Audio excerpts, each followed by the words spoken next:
High ഗീസ്, ഞാൻ Ajith Kumar Edachery, Thrissur. Peach ഡാമിൻ്റെ അരികിലുള്ള കണ്ണാറ എന്നുള്ള മേൽപ്പാലം. പീച്ച് ഡാമിൽ നിന്ന് പട്ടിക്കാട്, പാലക്കാട് തൃശ്ശൂർ പോകുന്ന ഹൈവേയിലേക്കുള്ളൊരു പീച്ച് ഡാമിൽ നിന്ന് വരുന്ന റോഡാണത്. ഏതാനും നിമിഷങ്ങൾ കഴിഞ്ഞ് കഴിഞ്ഞാൽ ഇത് മുങ്ങും ഉണ്ടല്ലേ. അപ്പം മേൽപ്പാലത്തിൻ്റെ അടിയിൽ തട്ടൊടിങ്ങി വെള്ളം. പ്രളയ സമയത്ത് ഈ റോഡിൽ, അതായത് എനിക്ക് ഇറക്കിയപ്പം വെള്ളത്തിൽ ടാങ്കിൻ്റെ അത്ര ടാങ്ക് മുങ്ങാവുന്ന രൂപത്തിൽ വെള്ളം നിറഞ്ഞു നിൽക്കുന്ന സമയത്ത് ഞാൻ ബൈക്കായിട്ട് ഇതിൽ കൂടെ പോകുന്നുണ്ട്.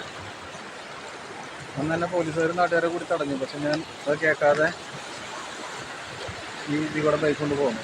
വണ്ടി പകുതി വെച്ച് ഓഫായി ഞാൻ തള്ളിക്കൊണ്ടുപോയി.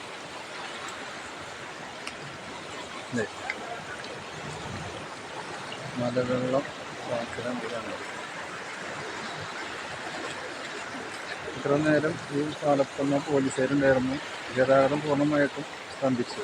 ജനങ്ങൾ, ജോലിക്ക് പോയിട്ടുള്ള ആളുകളൊക്കെ തിരിച്ചു വരുന്നതാണ് ഈ കാണുന്നത്. കഷ്ടപ്പെട്ട രീതിയിലേക്ക് മാറാൻ പോവാണ്.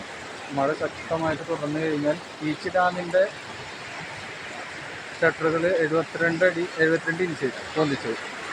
ഇനി വീണ്ടും വെള്ളം പൊന്തി കഴിഞ്ഞാൽ വീണ്ടും പൊന്തിക്കും. അല്ലെങ്കിൽ ഡാം നിറഞ്ഞു കവിഞ്ഞു ഒഴുകി പോകും. ഇപ്പം തന്നെ നിറഞ്ഞു കഴിഞ്ഞിട്ടുണ്ടെങ്കിൽ പോകുന്നുണ്ട്.